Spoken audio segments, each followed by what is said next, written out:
Au terme de cet article, il ne peut être passé de marché de gré à gré et dans l'un des cas suivants. Dans le cas d'urgence impérieuse motivée par des circonstances imprévisibles ou de force majeure, ne permettant pas de respecter les délais prévus dans les procédures d'appel d'offres, nécessitant une intervention immédiate. Lorsqu'il s'agit des marchés spéciaux, définis aux articles 44 et 45 de la loi précitée.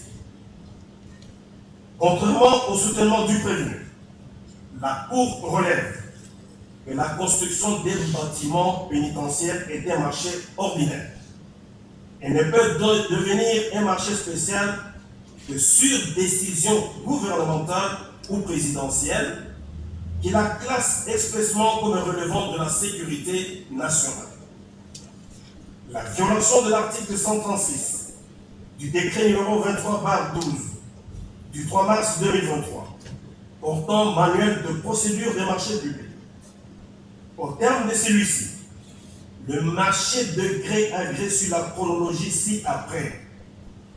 demande motivée de l'autorisation spéciale de la Direction générale du contrôle des marchés publics pour conclure le marché de gré à gré. Notification par cette direction de l'autorisation de conclure le dit marché. Demande de non-objection sur le projet du marché. Soumission du marché à l'approbation de l'autorité compétente et enregistrement du marché à l'autorité de régulation des marchés publics. En l'espèce, seules les 2 premières étapes avaient été observées par le prévenu qui avait continué la procédure jusqu'au paiement alors qu'il n'avait pas obtenu l'avis de non-objection, document préalable à la demande d'approbation auprès du Premier ministre. Il en est de même du fait d'avoir signé le contrat de 29 millions de dollars alors qu'il avait obtenu l'autorisation spéciale que pour 39 857 67,96 dollars américains. La violation de l'article 2 du décret numéro 10/32 du 28 décembre 2010 portant création, organisation et fonctionnement de la cellule de gestion des projets et des marchés publics qui dispose que la cellule est chargée de la conduite de l'ensemble de la procédure de gestion du projet et des passations des marchés publics et des délégations de services. En effet, le prévenu a sciemment opéré le choix d'écarter dans ce processus tous les services et fonctionnaires attitrés de son ministère, notamment le secrétaire général, le secrétaire permanent et les agents de la cellule de gestion des projets et des marchés publics, ainsi que ceux du service chargé des établissements pénitentiaires, au profit de quelques membres de son cabinet qui n'avaient pas d'engagement permanent avec l'État pour s'assurer une gestion opaque de ce marché public. En ce qui concerne la précipitation sur la passation du marché avec la société ZAN Construction SARL, la Cour relève que cette intention est aussi singularisée par la sollicitation prématurée de l'approbation du Premier ministre alors que la préparation du marché n'était pas encore terminée par l'obtention de l'avis de non-objection, comme l'exige l'article 57 du décret numéro 23/12 du 3 mars 2023 précité, tout en sachant que, passé le délai de 10 jours sans réponse de cette autorité, l'approbation lui serait tacitement acquise conformément à l'article 20 du même décret.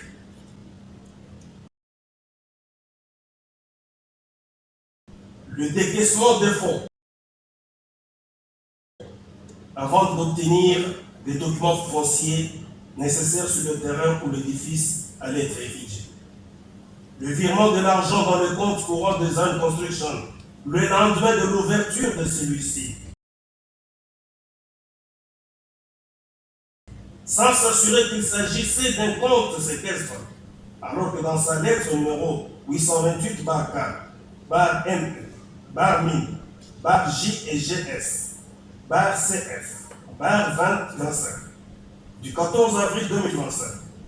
il avait expressément demandé à la Cour contractante d'ouvrir ce compte. Quant au repentir actif, la Cour dit, quant au repentir tardif, la Cour dit qu'il est révélé par la lettre numéro 1003, bar K, bar ME, bar MI, bar J et GS, bar CF, bar 2025, du 9 mai 2025, adressé au ministre d'État, ministre des Infrastructures et Travaux publics, lui demandant des experts, alors qu'il savait que le compte était déjà saisi par la cellule nationale de renseignement financier et les poursuites déjà engagées. Par ailleurs, dans sa lettre numéro 991, bar LW 800, bar WEA, bar K, bar FE, bar MIN, bar JLGS, bar 2025, du 7 mai 2025, adressé à la CNRF, il avait hautement affirmé qu'il avait obtenu l'avis de non-objection auprès de la DGCN. La Cour juge que ces violations répétées des règles de procédure et la précipitation dans la passation de ce marché avaient pour objectif de capter les fonds de l'État en vue d'enrichir frauduleusement la société Zone Construction. Cela est d'autant plus vrai que le procès verbal de négociation relative au marché de construction du centre pénitentiaire daté du 16 décembre 2024 fait référence à la lettre numéro 316 bar DGCMP, bar DG, bar DCP, bar D1, bar JMZ, bar 2025, du 26 février 2025, qui lui est pourtant postérieure par la société par laquelle la DGCMP avait accordé l'autorisation spéciale pour prévenir. De ce qui précède, la Cour de cassation dira établi l'infraction de détournement des deniers publics mise en charge du prévenu Constant Tungunda et le condamnera à la peine de 3 ans de travaux forcés et aux peines complémentaires, ordonnera la main levée de la saisie, la restitution de 19 900 000 $ américains et leur extourne dans le compte numéro 05101-010 24 84 54 01 28 bar USD intitulé Ministère de la Justice V-C Frivao, ouvert en les livres de la banque et le condamnera également aux frais d'instance. C'est pourquoi la Cour de cassation, chambre réunie, statuant en matière répressive en premier et dernier ressort, le ministère public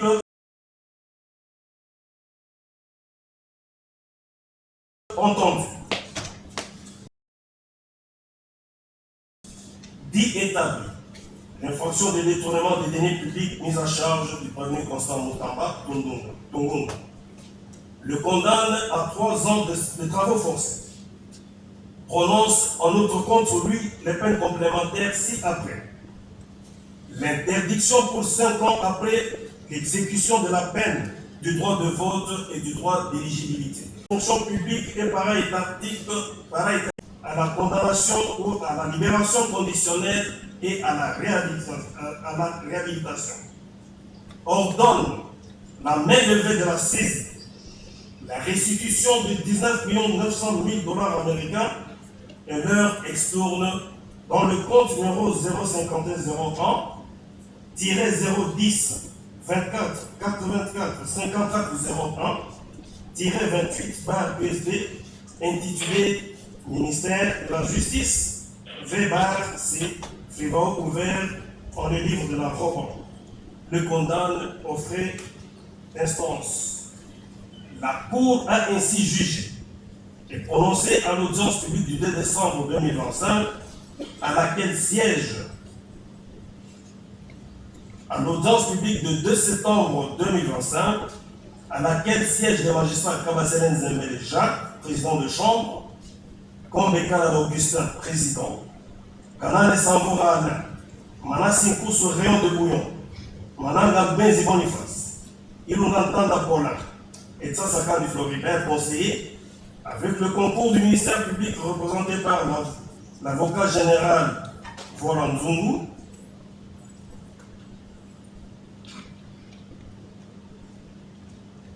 et l'assistance de M. Mboyo Bolili, greffier du siège. La Cour a dit.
Plus rien n'est subsistant à l'extrait de rôle, l'audience est levée.